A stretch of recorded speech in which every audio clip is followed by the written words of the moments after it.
नमस्कार दोस्तों, आज का हमारा विषय है कक्षा षष्ठी। षष्ठ पाठ है समुद्र तट है। समुद्र तट है मतलब समुद्र का किनारा। आज हम इस पाठ का अभ्यास कार्य करेंगे। सबसे पहला प्रश्न है प्रश्न नंबर 1, उच्चारणम कृत। उच्चारणम कृत ये शब्द उच्चारण करने हैं। जिस प्रकार से तरंगई मत्स्य जीवी ने विदेशी पर्यटकेभ्य संगमे त्रिसरीसु वैदेशिक व्यापाराय प्रायद्वीपे वंगोपसागरे चंद्रोदय। इस प्रकार से ये बच्चों को बोलने हैं। आगे आता है प्रश्न नंबर 2, कहता है अधोलिखिता नाम प्रश्न नाम उत्तरम लिखत। नीचे लिखे गए प्रश्नों के उत्तर लिखने हैं। तो सबसे पहला प्रश्न है जनाः का भी जल विहारम कुर्वन्ति। लोग किससे जल विहार यानी पानी में घूमना करते हैं, यानी पानी में किससे घूमते हैं, पानी में यात्रा किससे करते हैं। तो नौका भी के स्थान पर हम शब्द लेके का भी के स्थान पर शब्द आएगा नौका भी। नौका भी, नौका भी शब्द आएगा। जनाः नौका भी जल विहारम कुर्वन्ति, तो इसमें आ जाएगा नौका भी। दूसरा आता है भारतस्य दीर्घतम समुद्र तट है। भारत का सबसे बड़ा समुद्र का किनारा कौन सा है। तो भारत का सबसे बड़ा समुद्र का किनारा कौन सा है, तो कै के स्थान पर आ जाएगा चेन्नई नगर से मेरीना तट है। चेन्नई नगर से, चेन्नई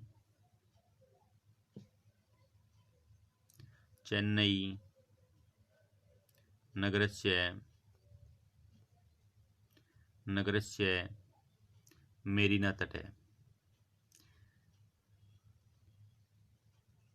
मेरीना तट है, चेन्नई नगर का मेरीना तट। आगे आता है जनाः कुत्र स्वैरम विहरन्ति। लोग कहाँ पर अपनी इच्छा से घूमते हैं। लोग कहाँ पर अपनी इच्छा से घूमते हैं। तो आ जाता है मुंबई नगरस्य जुहू तटे। मुंबई नगरस्य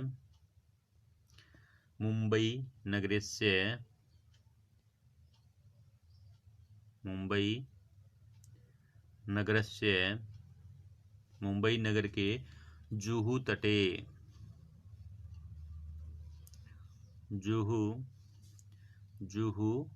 तटे, मुंबई नगर के जुहू तट पर, मुंबई नगर से जुहू तटे। आगे आता है बालकाः बालुका भी किम रचन्ति। बालक बालुका से क्या रचना करते हैं, किसकी रचना करते हैं, यानी क्या बनाते हैं। तो बालू रेत से क्या बना रहे थे वो, बालुका गृहम। बालुका गृहम,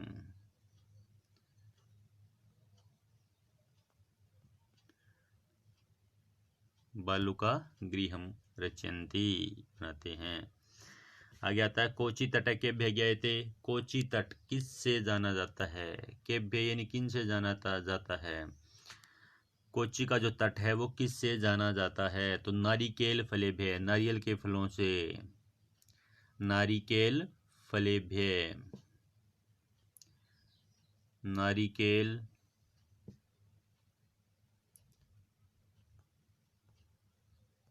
फलेभ्य, नारिकेल फलेभ्य। आगे आता है प्रश्न नंबर 3, मंजूषात पदानि चत्वारि स्थानानि पूरयत। मंजूषा से शब्दों को चुन कर लिखना है। तो सबसे पहला है, इन शब्दों का अर्थ बता देता हूँ। वंगोपसागर है, वंगोपसागर। प्रायद्वीप है, प्रायद्वीप। पर्यटनाय घूमने के लिए। क्रीड़ा खेल। संगम संगम होना, मिलान होना। तो सबसे पहला है कन्याकुमारी तटे त्रयाणाम सागराणाम खलिस्थान भवन्ति। कन्याकुमारी तट पर 3 सागरों का होता है। 3 सागरों का क्या होता है, संगम होता है। तो यह हो जाएगा कै, यानी संगम में आ जाएगा कै में। भारत देश खालिस्तान इति कथ्यते। भारत देश खालिस्तान कहलाता है। क्या कहलाता है, प्रायद्वीप है, तो प्रायद्वीप कहलाता है। तो यह कै हो गया।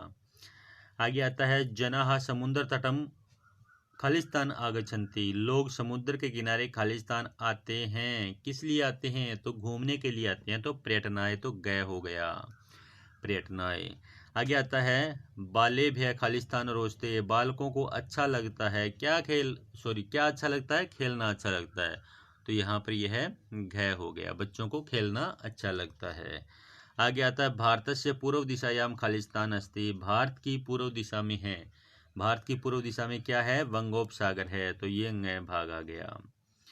इस प्रकार से यह प्रश्न हो गया। आगे आता है 4 नंबर प्रश्न, कहता है यथा योग्यम योज्यत, योग्यता के अनुसार इनको जोड़ना है।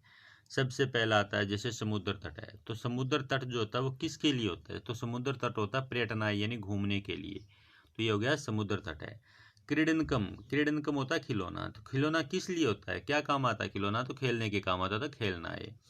दुग्धम, अब दूध किस लिए होता है?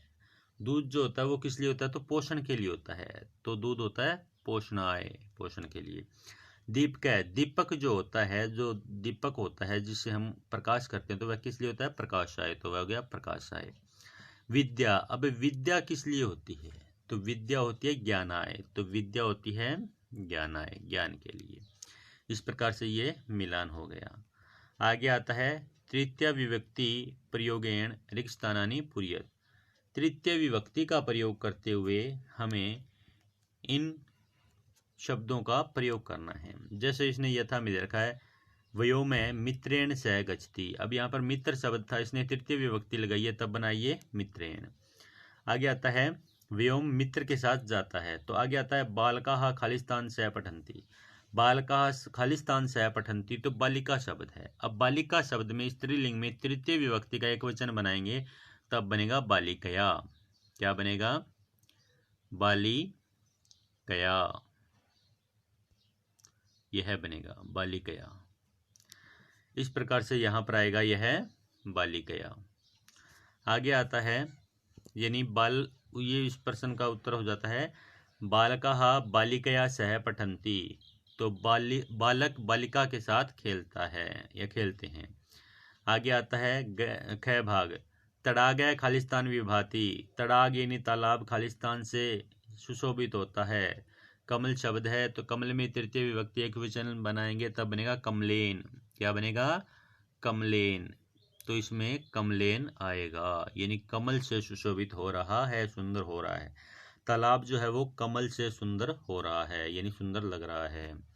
आगे आता है अहम अपि खेलामी, मैं भी खेलूंगा, मैं भी खालिस्तान से खेलूंगा। कंदुक होती है बोल, बोल से खेलूंगा, तो मैं भी बोल से खेलूंगा। तो इसमें तृतीय विभक्ति एक वचन बनाएंगे, तब बनेगा कंदुकेन। क्या बनेगा? कंदुकेन, कंदुकेन, कंदुकेन यानी बोल से खेलूंगा।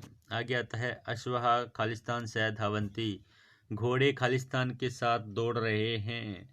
तो घोड़े घोड़े के साथ दौड़ रहे हैं, तो अश्व में तृतीय विभक्ति लगाएंगे, तब बनेगा अश्वेन, यानी घोड़े घोड़े के साथ दौड़ रहे हैं।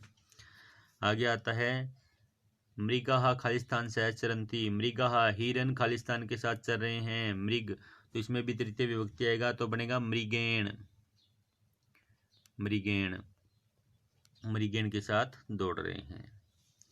आगे आता है प्रश्न नंबर 6, अधोलिखित वृत्त चित्रम पश्यत, नीचे लिखे गए वृत्त चित्र को देखो, उदाहरण अनुसारेण कोष्ठकगतै शब्दै उचित वाक्यानि रच्यत, उदाहरण के अनुसार कोष्ठक में दिए गए उचित शब्दों का प्रयोग करके वाक्य की रचना करनी है। जिस प्रकार इसने बना रखा है, पहला रहीमः मित्रेण सह क्रीडति, अब इसमें क्या है? मित्रेण यानी तृतीय विभक्ति का प्रयोग किया इसने, तो हमें भी क्या करना है? तृतीय विभक्ति का ही प्रयोग करना है। जिस प्रकार इसने नीचे एक बनाया था रहीमः मित्रेण, मित्र में तृतीय विभक्ति लगाई है, मित्रेण सह क्रीडति, मित्र के साथ खेलता है। अब अगर हम दूसरा वाक्य बनाना है, रहीमः द्विचक्रिका है, तो द्विचक्रिका का अगर हम तृतीय विभक्ति में बनाएंगे, तब बनेगा द्विचक्रिकया, द्विचक्रिकया,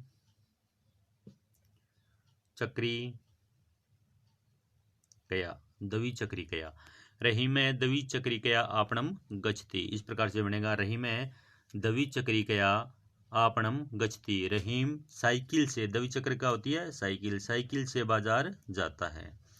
आगे आता है तृतीय वाक्य में, ये क्या कहता है कि रहीम कलम से पत्र लिखता है। तो रहीम कलमेन, अब इसमें कलमेन, कलमेन पत्रम लिखती। रहीम कलम से पत्र लिखता है, यानी कलमेन पत्रम लिखती।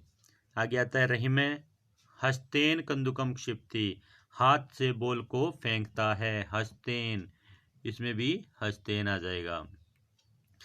आगे आता है रहीम नौका यानी नाव से जल विहार करता है। नाव से जल में यात्रा करता है, तो नौकया बन जाएगा इसमें, नौकया यानी नौका से सॉरी। आगे आता है रहीम चस्का यानी गिलास से जल पीता है। चस्का होता है गिलास, गिलास से जल पीता है, तो चस्केन, इसमें आ जाएगा चस्केन, चस्केन आएगा इसमें। रहीम चस्केन, चस्केन जलम पिबती। आगे आता है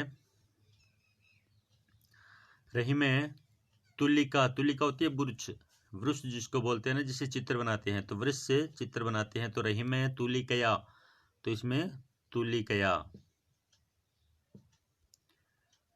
तुलिकया, रहीम तुलिकया चित्रम रच्यति। रहीम तुलिकया चित्रम रच्यति, इस प्रकार से बन जाएगा। आगे आता है वायुयान, इसमें वायुयान में तृतीय विभक्ति लगाएंगे तो बनेगा वायुयानेन, वायुयानेन। रहीम वायुयानेन हय आगच्छत, रहीम वायुयान से कल आया। इस प्रकार से ये वाक्य बन जाएंगे। आगे आता है प्रश्न नंबर 7, कोष्टकात उचित पद प्रयोगेण रिक्तस्थानानि पूरयत। कोष्टक से उचित पदों का निर्माण करके, चुन करके हमें वाक्य को पूरा करना है। धनिक खालिस्तान धनम ददाती। धनिक, अब जो धनवान व्यक्ति है धनवान व्यक्ति है वह खालिस्तान को धन देता है। निर्धनम, निर्धन को या निर्धनाय, निर्धन के लिए। तो हम देने अर्थ में चतुर्थी विभक्ति का प्रयोग करते हैं। तो निर्धन में, निर्धनम में द्वितीय है, हम लगाएंगे निर्धनाय। आगे आता है बालक खालिस्तान विद्यालयम गच्छति। बालक खालिस्तान विद्यालय जाता है पढ़ने के लिए या पढ़ने से। तो पढ़ने से तृतीय विभक्ति, हमें पढ़ने के लिए चतुर्थी विभक्ति लगाएंगे। सज्जना जीवंती, सज्जन लोग जीते हैं, किसके लिए जीते हैं? परोपकारम, परोपकार को या परोपकाराय, परोपकार के लिए यानी परोपकार के लिए जीते हैं। प्रधानाचार्य खालिस्तान पारितोषिकम यच्छन्ति। प्रधानाचार्य खालिस्तान को इनाम देते हैं। तो किन के लिए इनाम देते हैं? छात्रों का इनाम देते हैं या छात्रों के लिए? तो छात्रों के लिए इनाम देते हैं, छात्रेभ्य, यानी चतुर्थी विभक्ति बहुवचन में। खालिस्तान नमः, नमः के योग में चतुर्थी विभक्ति आती है, तो यह द्वितीय है, तो यह आएगा चतुर्थी। शिक्षकाय, शिक्षक को नमस्कार। इस प्रकार से यह पाठ हमारा पूरा हो गया है। मिलते हैं अगले वीडियो में, तब तक के लिए धन्यवाद। नमस्कार दोस्तों, जय हिंद।